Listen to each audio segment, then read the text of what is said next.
Hello friend, आप सभी का इस वीडियो में स्वागत है। तो आज हम लोग पृथ्वी की आंतरिक संरचना के बारे में देखेंगे, जो कि मोस्ट इम्पॉर्टेंट होगा। चाहे आप पीसीएस मेंस लिख रहे हैं या प्री, तो सभी के लिए मोस्ट इम्पॉर्टेंट होगा ये। और अदर्स एग्ज़ाम के लिए तो इम्पॉर्टेंट है ही। तो आप लोगों को 60 नोट्स बनाने हैं मेंस के लिए। और यदि आपको फुल नोट्स चाहिए तो आप लोग कमेंट करिएगा। एवरीडे जितना पढ़ा जाएगा उसका फुल नोट्स भी मिल जाएगा आपको पढ़ने के लिए। तो चैनल पर नए तो प्लीज़ चैनल को सब्सक्राइब कर लीजिएगा। और मॉक टेस्ट देना चाहते हैं पीसीएस का, तो आप लोग 6 तारीख को एक मॉक टेस्ट हो चुका है, फुल मॉक टेस्ट। 13 तारीख को सेकंड मॉक टेस्ट होगा, तो आप लोग ज़रूर अटेंड करिएगा। 150 क्वेश्चन का होगा। 13 तारीख को संडे है, संडे को आपको दोपहर में फुल मॉक टेस्ट होगा। तो चलिए स्टार्ट करते हैं पृथ्वी की आंतरिक संरचना के बारे में। तो पृथ्वी की आंतरिक संरचना की जानकारी हमें कैसे होगी कि पृथ्वी की आंतरिक संरचना कैसी है, ठोस अवस्था में है, द्रव अवस्था में है, टेम्परेचर कैसा है। तो इन सभी की जानकारी के लिए हम कुछ स्रोतों का सहारा लिया गया वैज्ञानिकों के द्वारा, जिसमें आपको जानकारी के जो स्रोत दिखाई दिए वो आपको दिखेंगे। प्राकृतिक स्रोत दिखा, सेकंड आपका अप्राकृतिक या परंपरागत स्रोत देखने को मिला।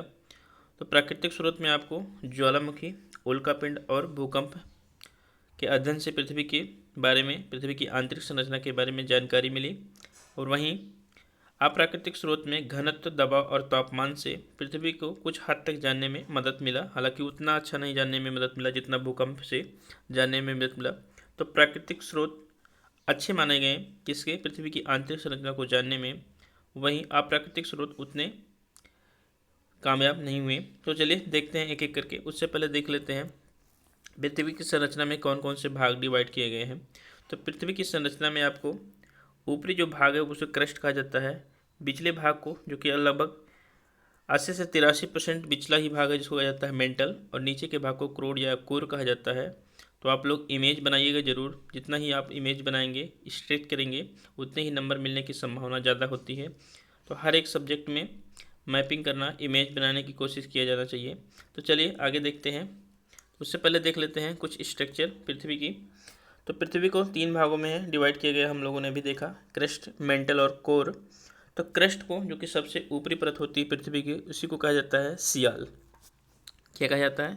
सियाल। जिसमें आपको किसकी मात्रा अधिक देखने को मिलेगी? तो सिलिकॉन और एल्युमिनियम की। याद रखिएगा, पृथ्वी की ऊपरी सतह पे आपको सिलिकॉन और एल्युमिनियम की मात्रा अधिक देखने को मिलेगी।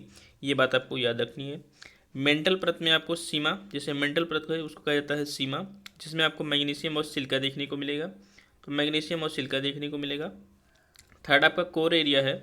तो कोर एरिया जिसे नीफे कहा जाता है, इसमें आपको निकल और आयरन देखने को मिलेगा। तो सबसे ज़्यादा मात्रा में निकल या और आयरन कहाँ पाए जाते हैं यदि पूछा जाए तो नीफे में, जिसे कोर एरिया कहा जाता है। ये बात आपको याद रखनी है। अब देखते हैं अप्राकृतिक स्रोत में एक एक करके थोड़ा सा डिटेल में देखते हैं। पहला आपका है घनत्व। तो घनत्व के आधार पर पृथ्वी की आंतरिक संरचना को जानने की कोशिश की गई। हालांकि कुछ आलोचकों ने इसको सही नहीं माना और ये उतना अच्छा सिद्ध नहीं हुआ। तो चलिए देख लेते हैं। तो पृथ्वी का जो एवरेज घनत्व बताया गया वो 5.5 ग्राम सेंटीमीटर क्यूब बताया गया। लेकिन ये भू प्रॉपर्टी जो है, जिसको क्रस्ट कहा जाता है, उसकी डेंसिटी कितनी बताई गई? तो 2.8 से लगभग 3 ग्राम पर सेंटीमीटर क्यूब बताया गया। वहीं जो कोर एरिया है, जिसे कोड कहा जाता है, वो 12 से 13 ग्राम पर सेंटीमीटर क्यूब उसकी डेंसिटी बताएगी।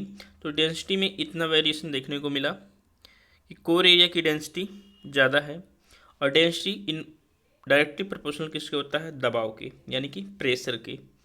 तो प्रेशर ज़्यादा पड़ा तो डेंसिटी बढ़ी, तो प्रेशर ज़्यादा पड़ा डेंसिटी बढ़ी। तो याद रखिएगा, कोर एरिया का डेंसिटी है अधिक है, और वहीं अपर एरिया का जो है डेंसिटी बहुत ही कम है। और वहीं पर देखा गया दबाव से घनत्व बढ़ा। लेकिन घनत्व कितना बढ़ सकता है? एक सीमा के बाद घनत्व अपना खुद प्रतिरोध करने लगेगा, तो वो बढ़ना बंद कर देगा। तो इसकी भी एक सीमा है, इसलिए इसकी पृथ्वी की जानकारी इससे सही तरीके से नहीं ज्ञात हो सकी, क्योंकि प्रेशर बहुत ज़्यादा लगाने के बाद भी घनत्व एक सीमा से ज़्यादा नहीं बढ़ सकता। ये बात आपको याद रखनी है। सेकेंड थर्ड पार्ट आपको देखा गया क्या? तापमान से। तो तापमान पर भी कुछ खोजें की गई, तापमान से भी चेक किया गया पृथ्वी की आंतरिक संरचना के बारे में जानकारी। तो सतह से केंद्र की तरफ जाने पर टेम्परेचर में वृद्धि देखने को मिला। और शुरुआत में लगभग 32 मीटर गहराई तक जाने तक कितना 1 डिग्री टेम्परेचर वृद्धि देखने को मिला। तो 32 मीटर या 100 मीटर तक आसपास तक आपको 1 डिग्री सेंटीग्रेड टेम्परेचर वृद्धि मिला। इसके बाद 100 से 300 के बीच तक आते आते टेम्परेचर में जो वृद्धि का जो रेट था वो कम होने लगा, यानी कि नीचे जाते जाते टेम्परेचर बढ़ भी रहा है लेकिन उसकी जो वृद्धि रेट है वो क्या है, स्लो हो गई है। तो ये बात भी स्पष्ट करती है कि नीचे का टेम्परेचर तो बहुत ज़्यादा हुआ होगा। अब नीचे का टेम्परेचर बहुत ज़्यादा है, जिसे आंतरिक कोर कहते हैं, तो आंतरिक कोर का जब टेम्परेचर बहुत ज़्यादा है तो वह तरल अवस्था में होनी चाहिए, लेकिन प्रेशर इतना ज़्यादा होने के कारण, प्रेशर उससे कहीं ज़्यादा अधिक होने के कारण क्या हुआ, वो अर्ध ठोस अवस्था या कह लीजिए अर्ध तरल अवस्था में देखने को मिला। तो इसीलिए आंतरिक भाग जो वो क्या है, ठोस अवस्था में देखने को मिला, क्योंकि प्रेशर बहुत ज़्यादा है। इसकी जानकारी मिली हमको भूकंप तरंगों के अध्ययन करने से। तो चलिए भूकंप से हम जानते हैं पृथ्वी की आंतरिक संरचना के बारे में। तो भूकंप हमें 3 प्रकार को हैं, तो भूकंप को 3 प्रकार में डिवाइड किया गया है। एक है पी तरंग, दूसरा एस तरंग, तीसरा है आपका सतही तरंग जिसको एल तरंग कहा जाता है। तो एल तरंग से हम लोगों को पृथ्वी के बाह्य संरचना के बारे में जानकारी मिलेगी। तो हमें जानना है पृथ्वी की आंतरिक संरचना के बारे में, तो इसलिए हम लोगों ने पी तरंग और एस तरंग को क्या किया, अध्ययन किया, और उससे पृथ्वी की आंतरिक संरचना को जानने में मदद मिली। जो पी तरंगें होती हैं, आप देख सकते हैं पी तरंगों का छाया क्षेत्र आपको कम दिख रहा होगा।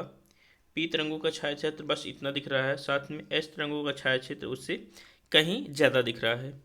तो ऑप्शन बनाया जा सकता है कि क्या एस तरंगों का छाया क्षेत्र पी तरंगों की तुलना में अधिक होता है, ये कह सही है या गलत। तो आपका ये सही है।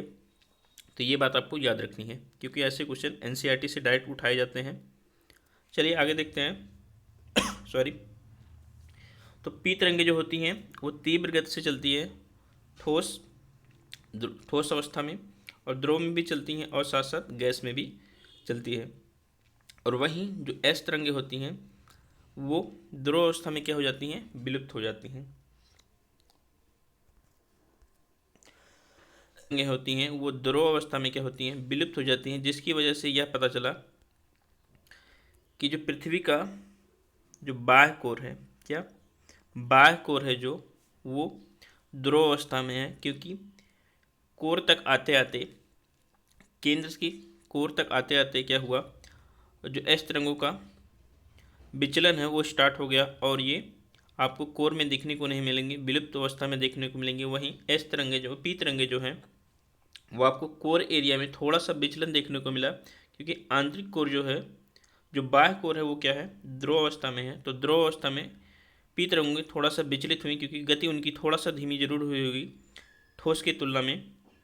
फिर आगे आपके वही विचलन देखने को मिला। इससे ये पता चला क्या, कि जो आंतरिक कोर है वो क्या है, ठोस अवस्था में है, और जो बाह्य कोर है वो क्या है, आपका अर्ध द्रव अवस्था में है, द्रव अवस्था में है, जिससे एस तरंगे आपको वहाँ पर विलुप्त अवस्था में देखने को मिलेंगी। इन्हीं से ये पता चला कि आंतरिक जो कोर है वो क्या है, ठोस अवस्था में है। अब आगे देखते हैं पृथ्वी की संरचना के बारे में देख लेते हैं। यहाँ से क्वेश्चन 100% प्री में तो जरूर आता है, और मेंस में यदि संरचना पूछा गया तो आपने इमेज बनाया तो 100% आपका नंबर लोगों से कहीं ज़्यादा होगा। तो इमेज का इतना महत्व होता है, इसलिए आपको स्केच जरूर करना है। तो चलिए देख लेते हैं संरचना के बारे में। तो अभी हमने बताया था कि पृथ्वी की संरचना में 3 आपको भाग दिखाई देंगे। ऊपरी भाग को कहा जाता है क्रेस्ट, पिछले भाग को कहा जाता है मेंटल, और निचले वाले भाग को कहा जाता है क्या, कोर, जिसे आप क्रोड कहते हैं। तो याद रखिएगा, ऊपरी क्रस्ट जिसकी डेंसिटी लगभग 3 की ग्राम पर सेंटीमीटर क्यूब होती है, और निचली क्रस्ट, इन दोनों कितने किलोमीटर तक होते हैं, तो लगभग 30 से 35 किलोमीटर तक होते हैं।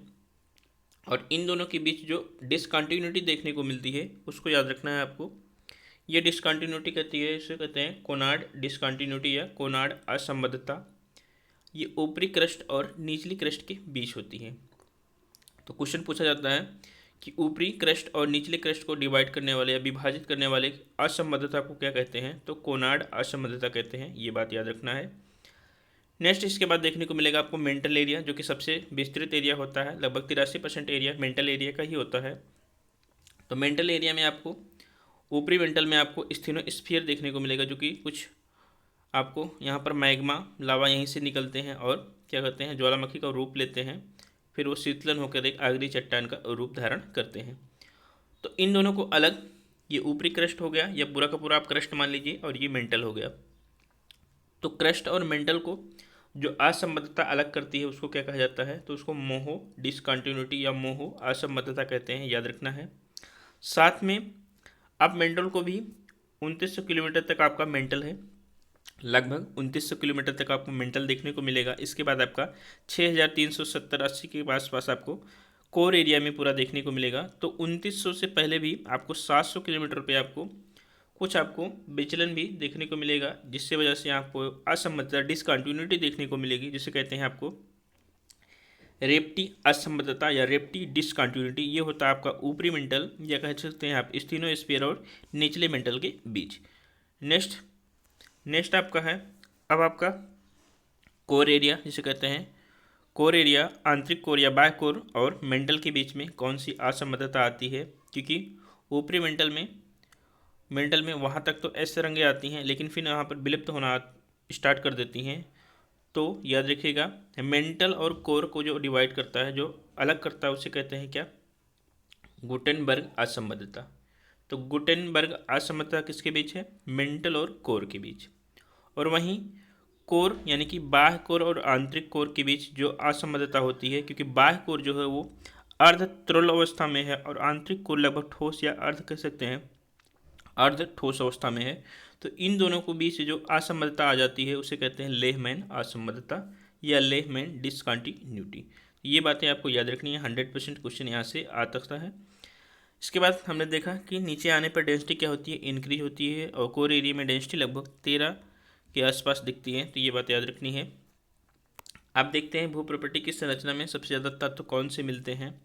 तो सबसे ज़्यादा जो तत्व दिखाई देंगे वो है आपके ऑक्सीजन, सेकंड सिलिका है, थर्ड आपका एल्युमिनियम, फोर्थ आपका आयरन, फिफ्थ आपका कैल्शियम, सोडियम, पोटेशियम, मैग्नीशियम। तो ये चीज़ें आपको याद रखनी है, तीन तो आपको याद ही रखना है, ऑक्सीजन, सिलिका और एल्युमिनियम। अब ये थे पूरे के पूरे संरचना के बारे में। एक बार रिवीजन करते हैं संरचना के बारे में। असंबद्धता कौन कौन से हैं, तो ये आपका ऊपरी क्रस्ट और निचला क्रस्ट है, इसके बीच आपको कोनार्ड असंबद्धता दिखेगा। तो कोनार्ड असंबद्धता याद रखिएगा, इंपॉर्टेंट है। इसके बाद आपको मेंटल देखने को मिलेगा। तो मेंटल और क्रस्ट के बीच में आपको देखने को मिलेगा मोहो। तो मोहो डिसकंटिन्यूटी या मोहो असंबद्धता। फिर मेंटल में भी डिवाइड किया गया है ऊपरी मेंटल और निचली मेंटल। तो ऊपरी मेंटल और निचली मेंटल को जो डिवाइड करता है उसे कहते हैं क्या, रेपिड। तो रेपिड डिसकंटिन्यूटी या रेपिड असंबद्धता। इसके बाद आपको मेंटल और कोर को भी असंबद्धता अलग करती है, मेंटल और कोर को, तो उसे कहते हैं क्या, गुटेनबर्ग।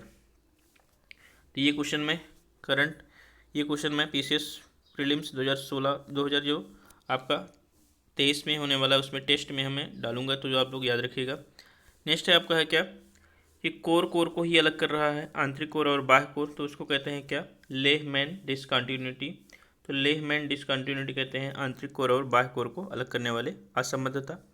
तो ये थे आपके शॉर्ट नोट्स। फुल नोट्स चाहिए आप लोग कमेंट करिएगा, ज़रूर मिल जाएगा आपको पीडीएफ के तौर पे। और अच्छे से पढ़ाई करिएगा, 100% कामयाबी मिलेगी। और करंट अफेयर रोज़ देखिएगा, रिवीजन भी चलता रहता है, करंट अफेयर भी चलता है, और पीसीएस का क्विज भी करंट अफेयर का होता है जो कि आईएएस लेवल का होता है, तो इसको जरूर करिएगा। थैंक यू, धन्यवाद। चैनल पर नहीं तो चैनल को सब्सक्राइब कर लीजिएगा।